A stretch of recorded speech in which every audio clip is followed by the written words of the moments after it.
जय गुरुदेव। मैं सुजीत धार्मिक ज्ञान A to Z में आपका स्वागत करता हूं। आज हम एक बेहद ही विशेष जानकारी आपको देने वाले हैं। यह जानकारी आपको अवश्य होनी चाहिए। करौली सरकार में एक वीडियो आया था जिसमें कि बहुत पुराने जो सैयद थे, ये सऊदी अरब से फरमान लेकर तुर्की के बादशाह का फरमान लिया था।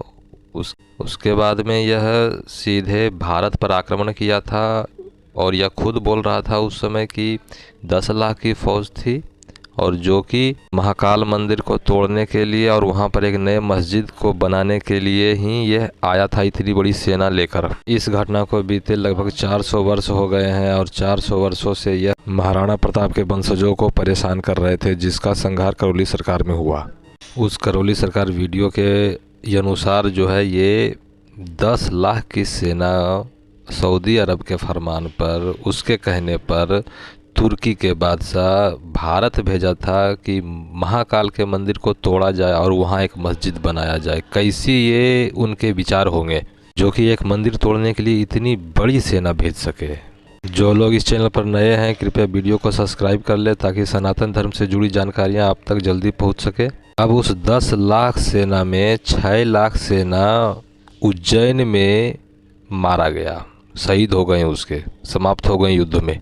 और यह सेना तुर्की और अफगानियों की थी। इसमें तुर्की सैनिक और अफगान सैनिक भरे पड़े थे। टोटल 4 लाख बची सेना लेकर ये नरसिंह देव परमार से युद्ध किए थे। उस युद्ध में ठाकुर भोला सिंह से भी, यानी वे शामिल थे और ठाकुर भोला सिंह भी युद्ध किए थे। नरसिंह देव परमार के पिता प्रलय सिंह परमार थे और नरसिंह देव परमार के द्वारा इस जो सेनापति जो सैयद है, इसकी हत्या हुई। इसको मारा गया युद्ध में और इसको मारा गया हाथियों से, रस्से दोनों हाथों में बांध करके खिंचवा दिए थे, इसकी हाथ उखड़वा लिए थे।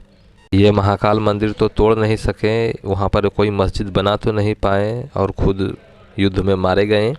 लेकिन मरने के बाद भी उनके वंशजों को जिस प्रकार से इन्होंने परेशान किया, जिस प्रकार से उनके घरों में परेशानियां बढ़ाई, रोग बढ़ाए, कष्ट बढ़ाए, उन्हें चैन से जीने नहीं दिया, आज तक। अभी जो करौली सरकार की वीडियो आई है, इसमें मैंने देखा कि किस प्रकार से उसे कितना परेशान किया, कितना टॉर्चर किया गया है। हमने जितनी भी लड़ाइयाँ देखी है, तुरंत ही दोनों को भुला दिए गए हैं, लड़ाइयाँ शांत हो गई है। लेकिन इनका जो बदले की आग है, 400 सालों तक ये जीवित रखा और अपने कुकर्मों से उनके वंशजों पर जितने ही कष्ट दिए, दुख दिए, इसका कोई सानी नहीं।